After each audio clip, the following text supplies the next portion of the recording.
I'm Colin, And I'm Megan. and this is Pet Sitter Confessional, an open and honest discussion about life as a pet sitter. Hello, and welcome to episode 17, where today we're going to talk all about pet sitter safety. Whether it's in your home or the client's home or you're out walking dogs, we all want to make sure that we are safe and we keep our pets safe.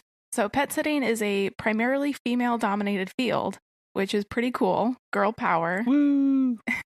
And lots of us pet sitters do those drop-in checks or sometimes dog walks late at night or early in the morning. And so we want to make sure that we are safe doing those and that we keep the pets safe as well. And just part of the very basic part of that safety when you're doing it at nighttime or when it's dark is making sure that others can see you. So if you are doing walks at night or in the dark, making sure that you have bright clothing on, reflective clothing. You can actually go and buy reflective tape that you could wrap around the leash handles or that you could wrap around a backpack or put on the harness or those kind of things if the dog doesn't have those already. And then making sure you're clothed head to toe in reflective clothing if you're doing things in the dark. You can also add lights to your equipment, your backpack, your hat, your belt, making sure that they are flashing lights, red and white lights, so that people can see you when you're walking. And also there's something called a leash light where you can attach it to your leash, and that would be a simple way to get a light on there too. Right. The more reflective, the more lights that you have, the better off you're going to be as far as visibility from drivers or other pedestrians. Also, being aware of your surroundings is always very important. While sometimes you may be tempted to be spending time on your phone checking messages or scheduling your next meet and greet or working on the next appointment, during the walk is not the time to be doing that. When you are entering a home, if you're doing a drop-in, make sure you get into the home first before you become distracted by a phone or something else going on so that you can continue to be aware of what's going on around you. Yes, so when you're doing a house sitting or a drop-ins, you always want to make sure that you lock the door as soon as you enter the house. And this can also prevent dogs from escaping too. I know one of the house sits that we had when we were just first starting out, we hadn't really gotten to the habit of locking doors behind us. And this one dog that we came in and sat, turns out they could open up doors that were locked because they just had the latch handle, not the turn knob kind. And so he would just put his paw up there and unlock the door and open it. Dog ran away, and so we had to go finding a dog. So locking the door behind you is both a safety mechanism as far as making sure nobody follows you into a home, but also making sure that the dog or other pet doesn't get out. Another safety aspect is carrying the keys with you at all times, especially when you're taking your pet out into the yard. The door may accidentally lock behind you, or you may have accidentally locked it and not known it. And so keeping the keys with you at all times is a good way to make sure that you can enter the house whenever you need to. This is one of the things that I am constantly terrified of, is being locked out of an owner's house because the door was locked. You know, that little knob, that little turn key on the inside of a knob sometimes can get clicked. Even if you don't intend it to, and then the door shuts behind you and you have no way to get in. So that's one of my ongoing fears, and now I'm kind of obsessive about making sure I have the keys with me at all times, or that I have a second way of entry back into a home if that does happen. Along with the keys, you want to make sure that you keep your phone with you at all times in case of emergencies. So yes, you'll also need to be taking pictures of the dogs if you are outside with them, but it's also a good way to, in case you do get locked out of the house, making sure you have that phone on you in case you need to call somebody. Yeah, and having those numbers all pre-programmed in there or in the Notes app or written down somewhere else so that you can contact them if you need to. And speaking of using your phone while you're sitting, using it while dog walking. So yes, you want to take a picture or two, but you want to be very conscientious of where you are walking, especially if it's on a busy street or in a park where there could be other dogs. So while it's not a good idea to use retractable leashes while dog walking, you may want to use leashes that wrap around your waist for pack walking. I know some people use these and some people don't prefer them, but if you do use them, make sure that you are being safe with them, using them with the correct dogs, ones that don't pull lots or ones that aren't trying to chase after a bunch of squirrels. And while you're in a park or just walking around, making sure that you're looking around and looking for other dogs, as Megan mentioned, especially if they're off leash. This is a really common complaint that people have when they're walking dogs, or maybe just at a park trying to enjoy it by themselves, is that there could be a lot of dogs out running off leash. Now, this could be intentional because the owners think it's a wide enough space and they can just let the dog off and run. Or it could be unintentional. The high winds came in the night before and knocked down doors and fences and latches and stuff like that, and dogs escaped that night and are running around. This can become especially tense if you are walking a client's dog and an unleashed dog approaches you. So what do you do in that scenario? And there are a few things that you can do to make sure that you avoid the dog fight entirely. So one of the first things to do is to start reading that dog's body language that's approaching you. Where are its ears pointed? Is it have the hair raised on the back of its neck? How is its tail acting? Is it approaching in an aggressive manner, in a fast-paced manner, or is it have its tongue out and it's looking happy? Is it trotting towards you, or is it kind of approaching you in a very tense manner? First, assess the dog's behavior before you take any other action. And then the big thing that you're trying to do here is distract. You're trying to distract your dog that you're walking, and you're trying to distract the dog that's coming close to you. So first, as walkers, we typically have a bunch of treats on us. Break out those treats. Start waving them in front of your dog's face to make sure that they are not paying attention to the dog that's approaching. And then position yourself in between the approaching dog and your client's dog. Not to say put yourself into harm's way, but you are trying to break that contact, that eye contact, and that attention that the approaching dog has. You can try and put yourself behind a parked car, behind a tree, behind something else as a way of, again, breaking that attention span. If this doesn't work, you're going to start shouting at the dog in loud, aggressive, no, sit, go home, down, stop kind of commands. And then throwing treats at them as a way to distract them may be a really good way. Again, we're trying to break that focus. While you're doing this, you're keeping your dog close to you on a short leash. Again, another reason why you should never have your dog on a retractable leash, so you can maintain quick, fast, and constant control of them at all times. And you're continually trying to back up and move further and further away from the approaching dog. At this point, if the dog is continuing to approach, it may be time to break out some sort of deterrent. Citronella spray is a really great option that can act as an irritant to an approaching dog. There are some more commercial grades that are more like pepper spray, but you don't really need those, but they are out there that you can use and can act on dogs as well. Some people also use stun guns. They carry a stun gun with them. Also personal protection, I've heard as well. And then, like Colin mentioned, a spray shield. A company called Direct Stop makes that. Yeah, and you may see also people out there walking with sticks, walking sticks, or kind of short sticks that you can use as deterrents as well to keep the dog a little bit further away than just putting your hand out. Now, unfortunately, if none of those work and the dog continues to attack, or maybe you lose control of the client's dog that you have going in there, a dog fight may break out. And at this point, you have to remember that you cannot and should not get in the middle of that. That's a really great way to send yourself to the ER very quickly. Although it's going to be your first instinct to reach in there and try and grab them away, you absolutely cannot do that, especially by yourself. At this point during the dog fight, again, trying to break out the dog spray and spraying it on both dogs, because now both of their focus is on each other and you've got to break that attention. So you're breaking that spray out, using it again. We've heard of some dog walkers carrying loud air horns as a way of hurting the dog's ears. And again, all you need is to get one brief moment of breaking of attention to regain control. Grab the leash, move them away, and start getting more and more distance between you. Also, if you're boarding, so it's in your house, or if you're doing daycare, which is also in your house, you could, if you have a blanket close, you could throw a blanket on top of the dogs that are fighting. Hopefully that will break their attention and allow them to stop fighting for a moment so you can focus back.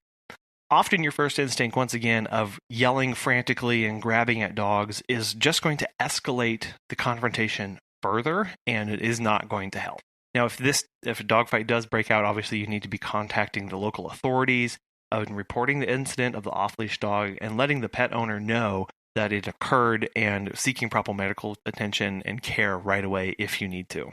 Even if the dog doesn't have visible outward injuries, you should definitely take them to a vet to see if they have anything going on internally as well. So if the dogs play too rough when they're in your care, or a fight breaks out, or you potentially think a fight may break out, it's a good idea to take off the dog's collars so that they don't get tangled up with each other. But obviously you want to avoid that as much as possible. So you're looking for possessive behavior. we always ask if pets have a favorite toy or blanket or something to bring it over with that, because if they have a favorite pillow or a favorite blanket or a favorite bone to chew on, they may be very possessive of that. So ask the owner, are they possessive of things? And if the owner responds yes, then you know that you should not be breaking out that dog's specific toys and watching for that possessive behavior so you don't get those kind of fights in the first place. So what do you do if a dog gets out of your care, whether it's by bolting out the door, seeing a squirrel on a walk, getting out of your grip? So yeah, if a dog runs away, again, one of your first instinct is going to be to start yelling and running after the dog. And quite honestly, this is just either going to make the dog think that it is playtime and they should be running more and more, or they are going to be very, very scared of a crazed person yelling and running after them, and they're going to run away even faster. So I've actually heard that running in the opposite direction works sometimes because it attracts the dog to where you are going. The dog thinks, oh, there's something exciting over here. This person is running that way. I will follow them. Of course, this doesn't work for all dogs. Some dogs just want to do their own thing, but this may work for some. Right. So here you're going back to getting treats out for the dog. And at this point, you can break out literally anything that you can think of that may entice the dog. So if you don't typically give a dog deli meats, now may be the time to break out the deli meats to attract the dog back to you. Staying calm, staying together, not being frantic or energetic and running after the dog, because you're trying to entice the dog to come back to you. Imagine what you do whenever you see a stray dog on the street. You don't go running after it going, here, Fido, here, Fido, here, Fido, frantically. No, you put on your sweet dog lovey voice and you try and talk to them smoothly and calmly and get them close to you as you can. Here, you're also needing to make sure that if the dog does do this, you grab those treats, you grab a leash and a harness, some way to recapture the dog, maybe even at a distance.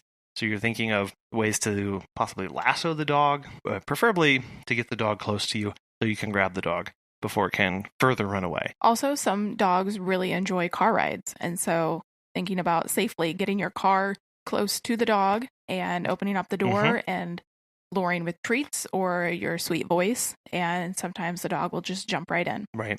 So obviously what you hope is to avoid these situations entirely. So setting up a double entry, if you have a door that leads directly to the outside, setting a baby gate or some sort of barrier that the dog has to go through in addition to the open door. And then making sure that they are well trained in their commands. And that's really hard for pet sitters because we get pets of all sorts of behavior and training. All sorts of behavior and training in our care. And so while they're with you, you do need to be trying your best to be setting some ground rules. And that's hard. And you may not ever get to that point. But having good conversations with the pet owner beforehand. Do they bolt? Have they gotten out before? When they got out, what did you do? And the scariest response, quite honestly, that I think I ever hear is when people go, we just waited for them to come back, or we just found them. Because that doesn't instill a lot of hope in you of being able to find them if that does. Making sure they're microchipped and have their identification collars on as well at all times when they're in your care. So then what do you do if you live on a busy street? Our street is somewhat busy, but really our main concern is the neighborhood cats and the squirrels that go up and down the trees all the time. So we're really cautious to look out for them when pets leave our house. Particularly, we have a client who has a very large Great Dane, and he loves to chase cats. And so we're always conscious of the neighborhood cats that are around before he gets dropped off and before he leaves our house. Yeah, it's kind of an all hands on deck kind of situation when the owner is either picking up or dropping off. We have been scouting the area for cats, been looking out for them, tried to shoo them away if necessary. And then we've even assisted the owner out to the car with the dog as a way of keeping more control over him so that he doesn't bolt. And it can be scary if you live on a busy street with lots of cars going back and forth. And so at that time, you are communicating with the owner. You are also assisting them, maybe bringing the dogs in or taking them out so that you have more eyes on the road just in case someone gets out. Someone can stop a car so that the dog doesn't get hit. Even the owner, for that matter, if they run out not thinking, trying to get after their pet. So really, it's all about knowing each individual pet. And this is why it's so important to have that meet and greet beforehand. What kind of questions do you ask at the meet and greet? Well, I think you covered some of them. Just really getting to know what scares the pet, what excites the pet, what they like. If they do like treats, some dogs are not food motivated. And so if they were to get out of your care, treats may not work for them. Do they have a favorite toy? And if they do have a favorite toy, ask them to bring that to you so that you can provide that for them. Especially if they run away, you can have a plaything for them as well. But yeah, I think the follow-up question of, do they get scared? Do they get anxious? Do they bolt? And then the next question is, what do you do about that? Ask the owner, how do you handle those situations so that you have a starting point? If they come back and they say, oh, we just let it go, or the dog just runs away and they come back or they don't, you know you've got some work and some thinking to be going on in there.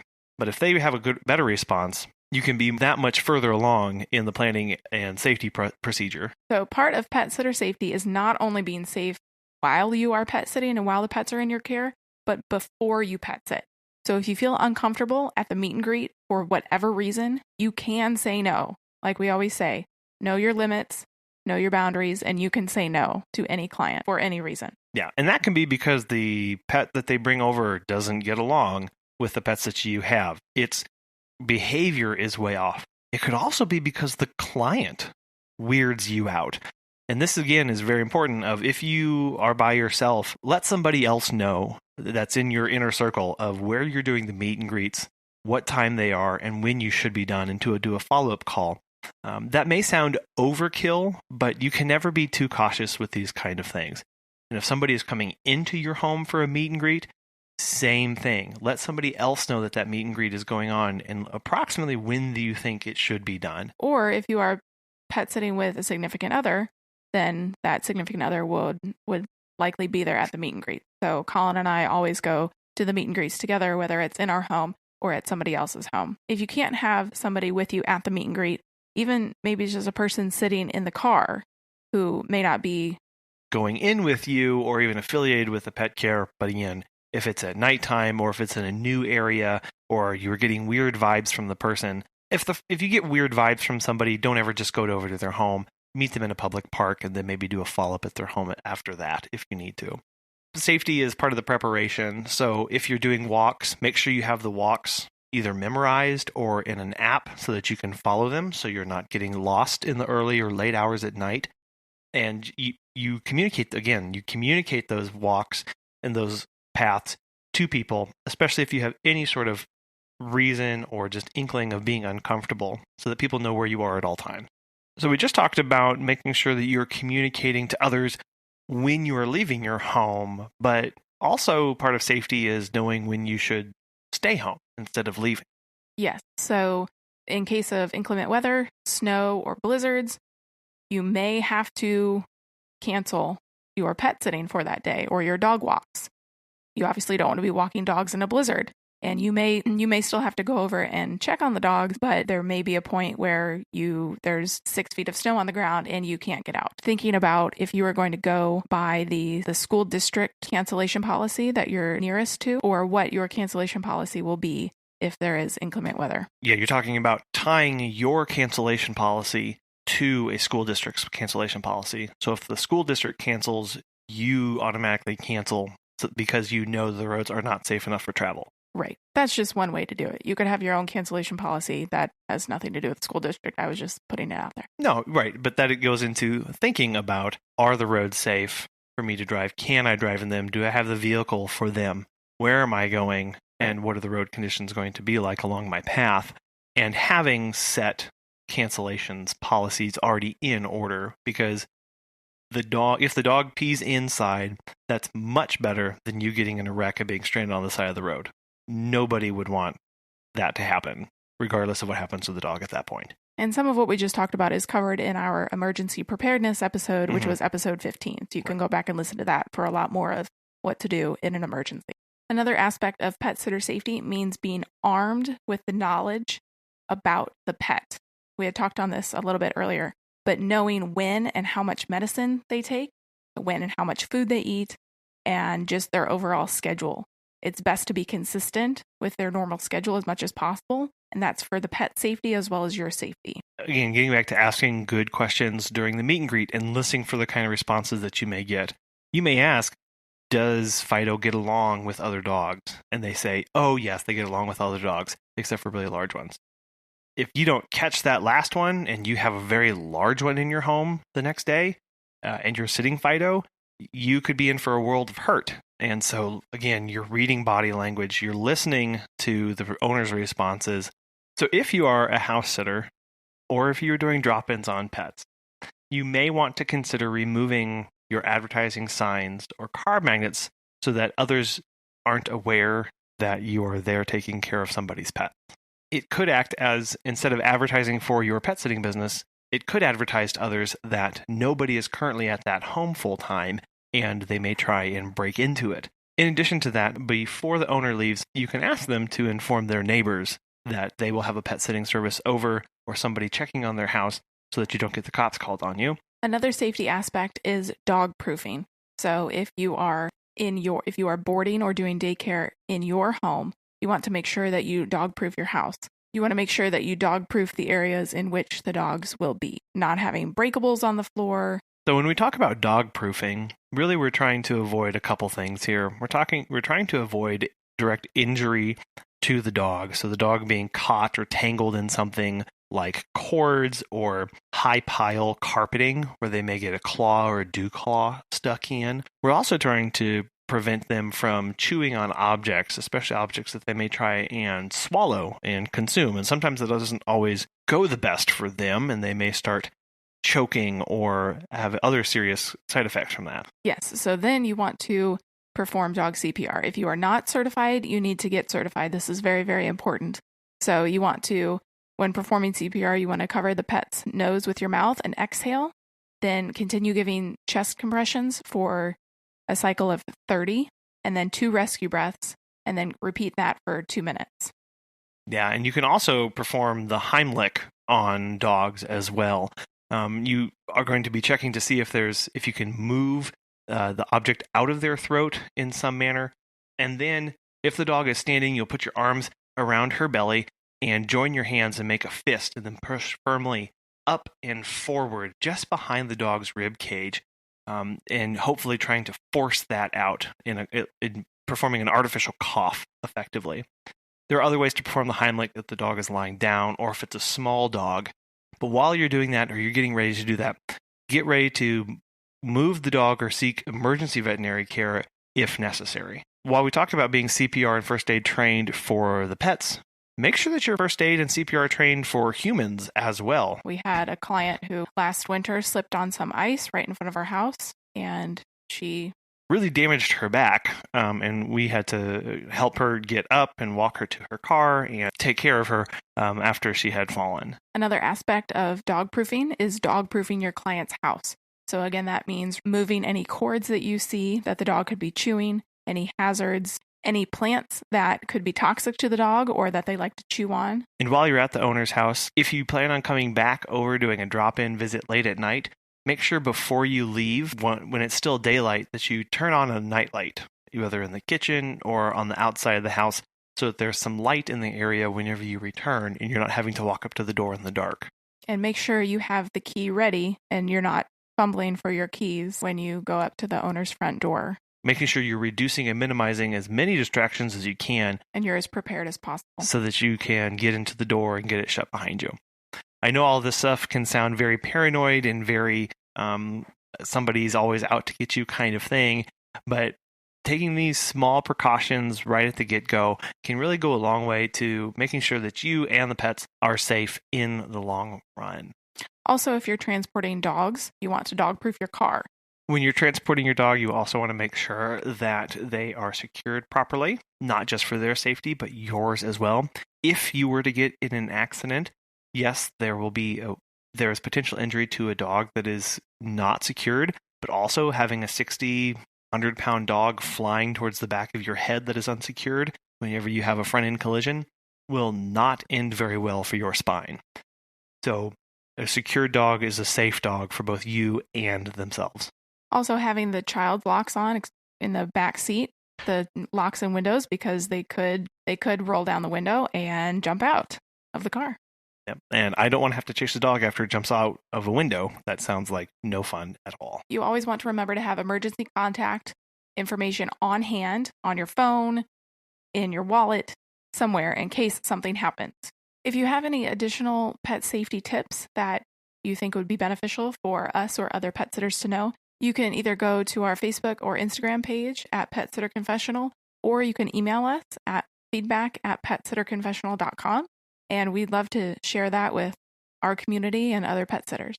Thank you guys for listening to episode 17. Next week, we've got Doug from Bad to the Bone Pet Care out of Florida. He's going to be talking about what it's been like running and operating a small business. If you've enjoyed this episode or any of our episodes, please share them with your pet sitting friends or give us a review on iTunes or wherever you listen to podcasts. We really appreciate you. And you can subscribe wherever you listen to podcasts so you never miss a new one. Thank you.